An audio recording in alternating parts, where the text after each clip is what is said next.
ఈరోజు సోమవారం. పరమశివుడికి అత్యంత ఇష్టమైన రోజు. సోమవారం ఈ కథలను విన్నా, చదివినా జన్మ జన్మల పాపాలు నశిస్తాయి. మరి ఆ కథలేంటో ఇప్పుడు ఈ వీడియోలో మనం తెలుసుకుందాం. సోమవార వ్రతము. నలదమయంతుల కుమారుడు ఇంద్రసేనుడు. అతనికి చంద్రాంగదుడు అనే కుమారుడు ఉన్నాడు. అతను సమస్త విద్యను నేర్చుకొని యువరాజ పట్టాభిషిక్తుడయ్యాడు.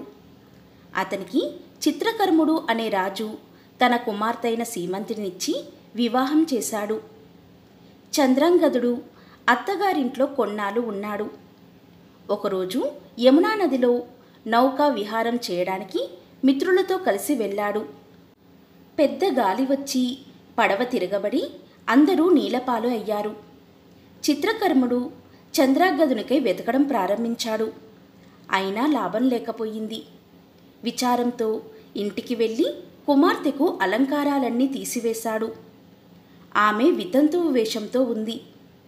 ఆమెను చూసి మైత్రేయి అనే మునిపత్ని ఇలా అన్నది: పరమశివుణ్ణి ఉద్దేశించి సోమవార వ్రతం దీక్షతో చేయుము, నీకు అన్ని శుభాలు కలుగుతాయి అని బోధించి ఆమెకు ఆ వ్రత విధానాన్ని చెప్పి అక్కడి నుండి వెళ్ళిపోయింది. ఆమె ఆ సోమవార వ్రతం చేయడం ప్రారంభించింది. శివుడికి సోమవారం అంటే ఎంతో ప్రీతికరం. ఆ రోజున ఆమె ఉపవాసం ఉండి ఆ వ్రతాన్ని ఆచరించింది. చంద్రాంగదుడు నీటిలో మునిగి నాగలోకానికి చేరుకున్నాడు. అతన్ని తీసుకువచ్చి నాగకన్యలు తక్షకుడి ఎదుట నిలబెట్టారు. తక్షకుడు అతన్ని చూసి, నీవెవరి కుమారుడివి, ఎందుకు ఈ లోకానికి వచ్చావు అని అడగగా రాజకుమారుడు ఇలా అన్నాడు: తాను నిషధ దేశాధిపతి అయిన ఇంద్రసేనుని పుత్రుడునని, యమునలో నౌకా విహారానికి వచ్చి ప్రమాదవశాత్తు నీటిలో మునిగిపోయి ఈ లోకానికి వచ్చానని చెప్పాడు. తక్షకుడు వంటి మహాత్ముని దర్శనం వలన ధన్యుణ్ణి అయ్యానని తన కథను వినిపించాడు. తక్షకుడు అతని వినయ విధేయతలకు ఆనందించి తన ఇంటిలోనే కొన్నాళ్ళు ఉంచుకున్నాడు. చంద్రాంగదుడు, ఇప్పటికే నా వారందరూ నన్ను చనిపోయిన వారి లెక్కలో వేసి ఉంటారు. నేను వెళ్ళి నా తల్లిదండ్రులకు, నా భార్యకు, అత్తమామలకు సంతోషాన్ని కలిగిస్తాను. కనుక త్వరలోనే నాకు సెలవిచ్చి నా లోకానికి పంపించండి అని కోరాడు. తక్షకుడు అనేకమైన కానుకలు ఇచ్చి అవి మోయటానికి ఒక రాక్షసుణ్ణి, మిత్రుడిగా ఒక నాగయువకుణ్ణి తోడిచ్చి పంపించాడు. ఈ తతంగం జరిగే లోపల భూలోకంలో 3 సంవత్సరాలు గడిచిపోయాయి. ఈలోగా ఇతని తండ్రిని శత్రువులు చెరలో పెట్టి రాజ్యాన్ని ఆక్రమించుకున్నారు. చంద్రాంగదుడు యమునా తీరానికి చేరుకున్నాడు. అతని భార్య వితంతువు వేషంతో శివాలయానికి వచ్చింది. ఆమెను చూసి ఎక్కడో చూసినట్లుగా ఉందే అని అనుకొని, నీవెవరు, ఇలా ఉండడానికి కారణమేంటి అని అడగగా ఆమె తన వృత్తాంతాన్ని చెప్పింది. ఆమె తన భార్య అని తెలుసుకొని, నీ భర్త 3-4 రోజులలో వస్తాడు, నేను అతని మిత్రుడను అని చెప్పి తన రాజ్యానికి వెళ్ళి కోట ముందు నిలబడి శత్రువులను ఉద్దేశించి, మీకు ప్రాణాల మీద ఆశ ఉన్నట్లయితే ఉన్నపాటున నా నగరాన్ని విడిచిపోండి. నేను నలుడి మనవడను, చంద్రాంగదుడను. తక్షకుడి వల్ల వరాలను పొంది వచ్చాను. నా మాటలు లెక్క చేయకపోతే మిమ్మల్ని నా బాణాగ్నిలో భస్మం చేసేదను అని చెప్పాడు. శత్రురాజు వచ్చి చూసి రాజకుమారుడి ధైర్య సాహసాలు, పరాక్రమాలకు భయపడి అతను ఆ రాజ్యాన్ని విడిచిపెట్టి వెళ్ళిపోయాడు. చంద్రాంగదుడు తల్లిదండ్రులను చెర నుండి విడిపించి తన కథను వినిపించాడు. ఇంద్రసేనుడు తన వియ్యంకుడికి చంద్రాంగదుడు క్షేమంగా వచ్చాడనే వార్తను పంపించాడు. అతను ఎంతగానో ఆనందాన్ని పొంది కుమార్తెతో ఇలా అన్నాడు: తల్లి, నీవు చేసిన సోమవార వ్రతం ఫలించింది, నీ భర్త తిరిగి వచ్చాడు అని చెప్పి చంద్రాంగదుణ్ణి తీసుకువచ్చి తన కుమార్తెను మరలా పెళ్లి కూతురుని చేసి చంద్రాంగదుడికి ఇచ్చి మహావైభవంగా పెళ్లి జరిపించాడు. అతను సీమంతితో కలిసి సోమవార వ్రతాన్ని నియమంగా చేస్తూ 10 ఏళ్ల పాటు రాజ్యపాలన చేసి శంకరుని అనుగ్రహాన్ని పొందాడు. విదర్భ దేశంలో వేదమిత్రుడు, సారస్వతుడు అనే బ్రాహ్మణులిద్దరూ ఉన్నారు. వారు ప్రాణమిత్రులు. వేదమిత్రుడి కొడుకు సుమేధుడు, సారస్వతుని కొడుకు సామంతుడు. వీరిద్దరూ కూడా మిత్రులై ఒకే గురువు వద్ద సమస్త విద్యలను అభ్యసించి పండితులు అయ్యారు. వారికి వివాహయోగ్యమైన వయసు వచ్చింది. వేదమిత్రుడు, సారస్వతులు ధనవంతులు కారు. అందుచేత కొడుకులతో ఇలా అన్నారు: మీ పాండిత్యములతో ఈ దేశపు రాజును మెప్పించి ధనాన్ని సంపాదించుకొని రండి అని పంపించారు. వారు వెళ్ళి రాజదర్శనం చేసి తమ పాండిత్యాన్ని ప్రదర్శించారు. ఆ రాజు మీకేం కావాలి అని అడిగాడు. వివాహం చేసుకుని సంసార జీవితాన్ని గడపాలని అనుకుంటున్నాము. కాబట్టి మీకు నచ్చింది తగిన బహుమానాన్ని ఇచ్చి పంపించండి అని అన్నారు. అప్పుడు రాజుకు రాకూడని ఒక కొంటె ఆలోచన వచ్చింది. మీలో ఒకరు ఆడవేషం వేసుకుని మీరు భార్యాభర్తల వలె నటిస్తూ నిషిధరాజైన చంద్రాంగదుడి దగ్గరికి వెళ్ళండి. ఆయన భార్య సీమంతిని, మహాశివభక్తురాలు. సోమవారం నాడు వ్రతం చేస్తూ దంపతి పూజ చేసి అపరిమితమైన ధనాన్ని కానుకగా ఇస్తుంది. వెళ్ళి తీసుకుని రండి, మీ దారిద్ర్యం తీరిపోతుంది అని చెప్పాడు. వారు కపటకృత్యానికి భయపడుతూ ఉండగా, ఇది రాజా ఆజ్ఞ, తప్పకుండా పాటించవలసిందే, పోండి అని అన్నాడు. అంతఃపుర పరిచారకులను పిలిచి సామవంతుడికి ఆడవేషం వేయించి పంపించాడు. వారు సంకోచిస్తూనే చంద్రాంగదుడు భార్య చేసే వ్రతానికి దంపతులుగా వెళ్ళారు. ఆమె వీళ్ళను చూసి నిజాన్ని గ్రహించి నవ్వుకొని పీటపై కూర్చోపెట్టి పార్వతీ పరమేశ్వరులుగా భావించి సమస్త ఉపచారములతో యథావిధిగా పూజించింది. చక్కని విందు పెట్టి అపారమైన ధనమును దక్షిణగా ఇచ్చి పంపివేసింది. వారు తిరిగి వస్తూ ఉండగా దారిలో సామవంతుడు సుమేధుడితో ప్రణయ సంభాషణలు మొదలుపెట్టాడు. సుమేధుడు ఇలా అన్నాడు: ఏమిరా, నిజంగా ఆడమనిషి వలె మాట్లాడుతున్నావేంటి? నువ్వు మగవాడివి, అది గుర్తుంచుకొని మసులుకో అని అన్నాడు. అప్పుడు సామవంతుడు, నేను మగవాడిని కాదు, స్త్రీని అయిపోయాను. నీవు నాకు బాగా నచ్చావు, నాతో విహరించు అని అన్నాడు. సుమేధుడు ఆశ్చర్యపడి ఆమెను నిశితంగా చూశాడు. సామవంతుడు నిజంగానే స్త్రీగా మారిపోయాడు. సుమేధుడు, నీవు నిజంగా స్త్రీవైతే నీ తండ్రి నిన్ను నాకిచ్చి వివాహం చేసినచో మనం దంపతులమవుతాము, వెళ్ళిపోదాం అని చెప్పి ఇంటికి వెళ్ళారు. విషయాన్ని తెలుసుకొని వేదమిత్ర సారస్వతులు ఆశ్చర్యపోయారు. సారస్వతుడు తన ఏకైక కుమారుడు స్త్రీ అయినందుకు ఎంతగానో విచారించి రాజు వద్దకు వెళ్ళి ఇలా అన్నాడు: నీ మూర్ఖత్వం వలన నా కొడుకు స్త్రీగా మారిపోయాడు. నాకు వంశాభివృద్ధి చేసే కుమారుణ్ణి నీవిలా చేశావు. రాజులకు ఇలాంటి పరాచకాలు తగునా అని అన్నాడు. అప్పుడు రాజు ఆశ్చర్యపోయాడు. అతను నిజంగా స్త్రీగా మారాడని తెలుసుకుని సోమవార వ్రతమహత్యమును గ్రహించలేక తాను చేసిన శివాపరాధానికి పశ్చాత్తాపం పొంది వీరందరితో కలిసి దేవి ఆలయానికి వెళ్ళి నియమంతో నిరాహారుడై 3 రోజులు జగన్మాతను ఆరాధించాడు. దేవి ప్రత్యక్షం కాగా రాజు అమ్మవారికి సాష్టాంగ ప్రణామం చేసి తన అపరాధాన్ని మన్నించమని ప్రార్థించి, తల్లి, ఈ స్త్రీగా మారిన యువకుణ్ణి మరలా పురుషుడిలా చెయ్యమని అడిగాడు. అప్పుడు అమ్మవారు ఇలా అంది: రాజా, నా భక్తురాలి భావనను మార్చే శక్తి నాకు లేదు. ఈమె సుమేధునికి భార్య అవుతుంది. సారస్వతునికి వంశోద్ధారకుడైన కుమారుడు కలుగుతాడు అని వరమిచ్చి మాయమైపోతుంది. జగన్మాత చెప్పినట్లుగానే సామవంతుని సుమేధునికిచ్చి సారస్వతుడు పెళ్లి చేశాడు. అతడికి తర్వాత ఒక కొడుకు పుట్టాడు.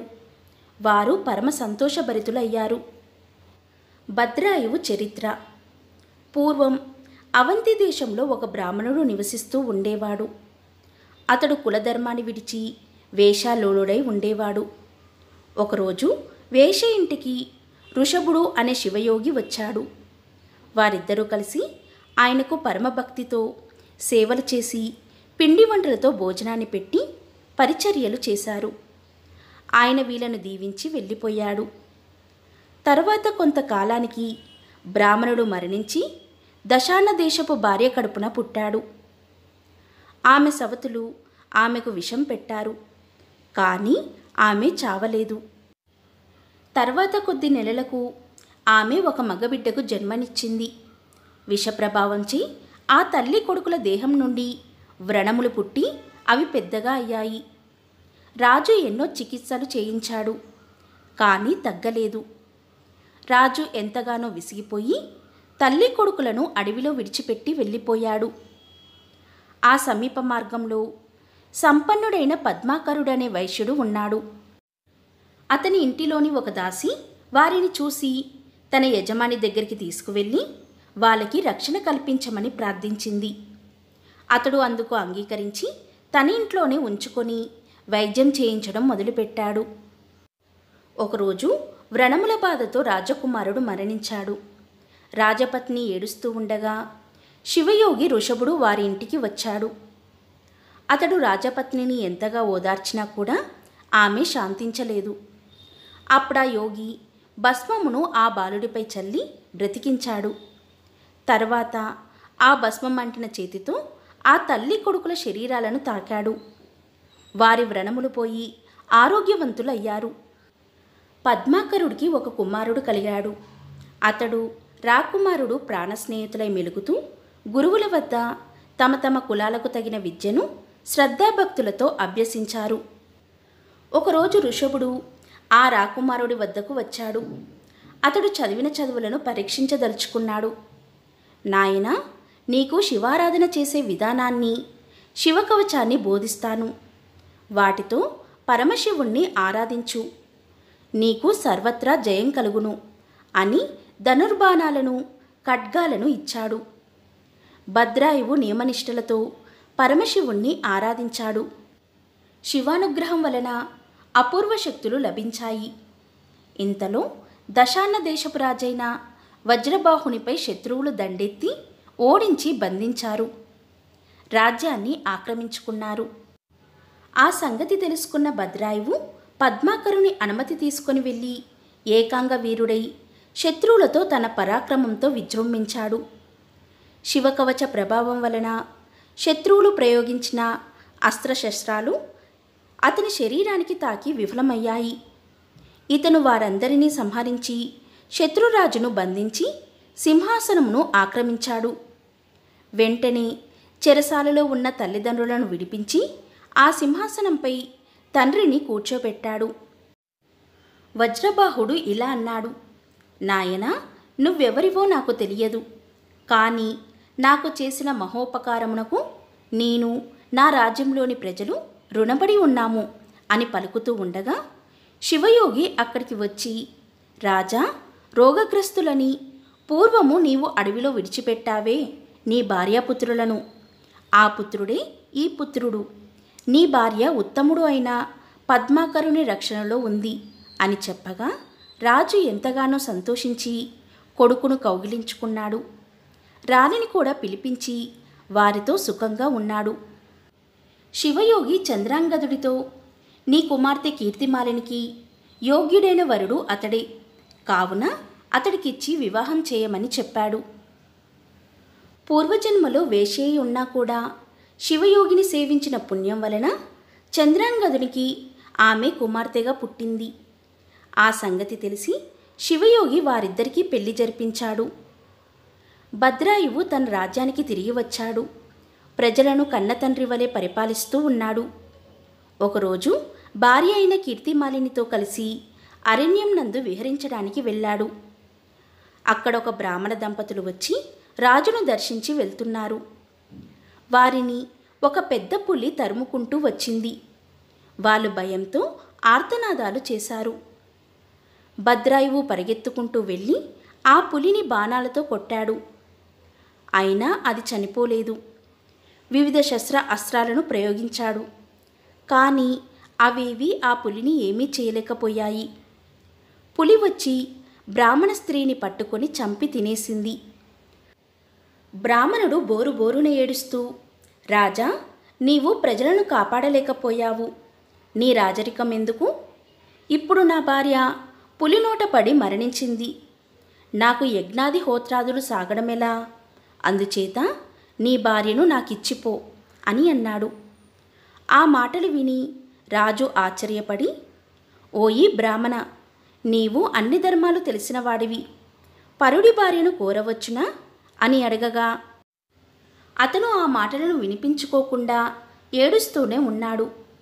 అప్పుడు రాజు దుఃఖంలో ఉన్న బ్రాహ్మణుణ్ణి ప్రాణాలిచ్చైనా సరే శాంతింపచేయాలని అనుకున్నాడు. ఈయన నా భార్యను అడుగుతున్నాడు, ఇచ్చి ఇతని దుఃఖాన్ని పోగొడతాను అని నిర్ణయించుకొని, ఓ బ్రాహ్మణ, ఇదిగో నీవు కోరినట్లుగానే నా భార్యను నీకు దానమిస్తున్నాను, గ్రహింపుము అని దానధార అతడి చేతిలో విడిచాడు. వెంటనే ఆ బ్రాహ్మణుడు గజచర్మంతోనూ సర్పాభరణంతోనూ జటాజూటంతో ఆ పరమశివుడిగా ప్రత్యక్షమై, ఓ రాజా, నీ భూతదయను పరీక్షించడానికై నేను బ్రాహ్మణ రూపంలో వచ్చాను. పులినోట పడి మరణించిన స్త్రీ పార్వతీదేవి. పులి అనేది నా మాయా విలాసం. నీ త్యాగబుద్ధికి ఎంతగానో సంతోషించాను. కావలసిన వరాలు కోరుకో అని పలకగా రాజు శివుడికి సాష్టాంగ దండ ప్రణామాలు చేసి భక్తితో స్తుతించి, పరమేశ్వర, నీ దర్శన భాగ్యం కలగడం వలన నేను ధన్యుణ్ణయ్యాను.